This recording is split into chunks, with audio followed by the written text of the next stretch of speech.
एक 9 वर्ष का बच्चा मिट्टी की मूर्ति बनाता है और मूर्ति बना के और उसके कान में से वो 9 वर्ष का बच्चा बोलता है, बोलो ओम नमः शिवाय। और जहां मूर्ति बनाता है ओम नमः शिवाय, जब वो मूर्ति नहीं बोलती है तो वो मिटा देता है। और फिर मूर्ति बनाता है 9 वर्ष का बच्चा और बोलता है कान में से, बोलो नमः शिवाय। तो वो नहीं बोलता है, वो मिट्टी की मूर्ति तो फिर मिटा देता है। तो उस बालक का ये दृश्य एक राजा देख रहे थे कि बार बार मूर्ति बड़े सीख के साथ, बड़ी सुंदरता के साथ मूर्ति को बनाता है। मूर्ति बनाने के बाद बोलता ओम नमः शिवाय। जहां ओम नमः शिवाय वो मूर्ति नहीं बोलती है तो वो मिटा देता है। राजा ने कहा ये तो बड़ा बुद्धिमान बालक है। राजा पहुंचे, कहा भाई ये मूर्ति तुम मिटा क्यों देते हो? कहा राजन,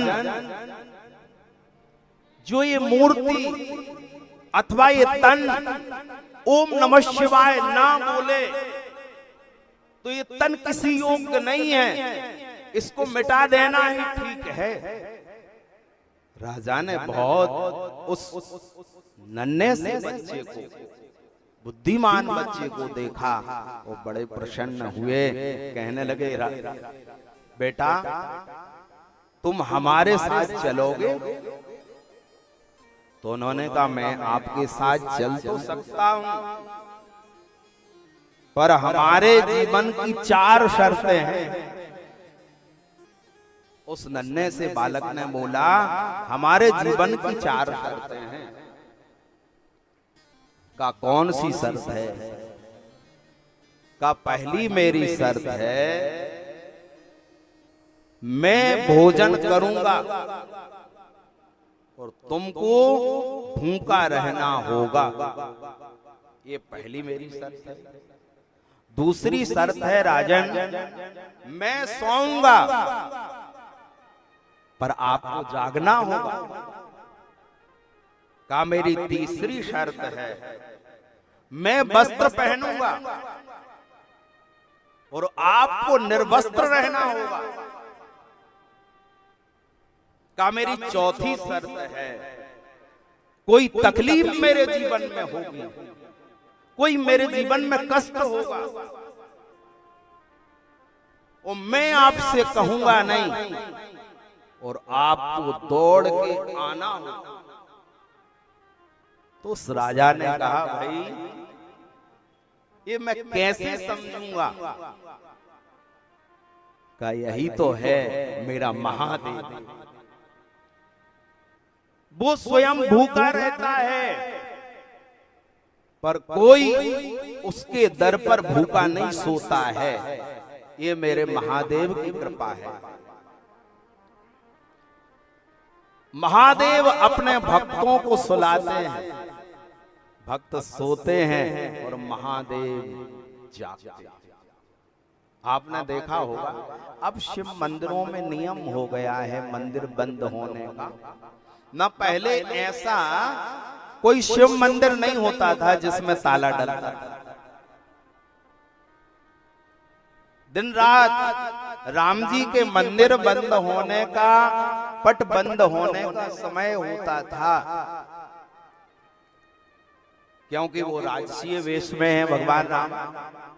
भगवान द्वारिकानाथ का भी समय होता है, पर महादेव के पास तो कब दौड़ता हुआ व्यक्ति आ जाए और हमेशा भगवान का दरबार खुला रहता है महादेव का।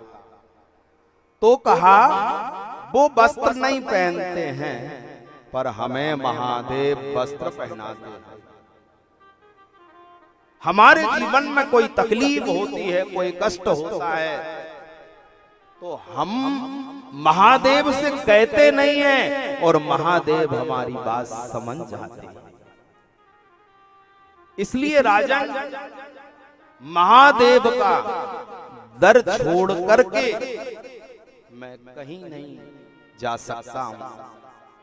न जीवन में अमीर रहना, न जीवन में गरीब रहना, हमें तो हमेशा महादेव के करीब रहना, महादेव के करीब में रहना आ गया। महादेव सभी देवों में देवादिदेव महादेव है, अन्य सब देवता हैं, ये महादेव है। और इतने दयालु हैं, इतने दयालु हैं कि प्रसन्न हो जाएं तो विचार नहीं करते हैं। आपने वो कथा सुनी हो, हर क्या हर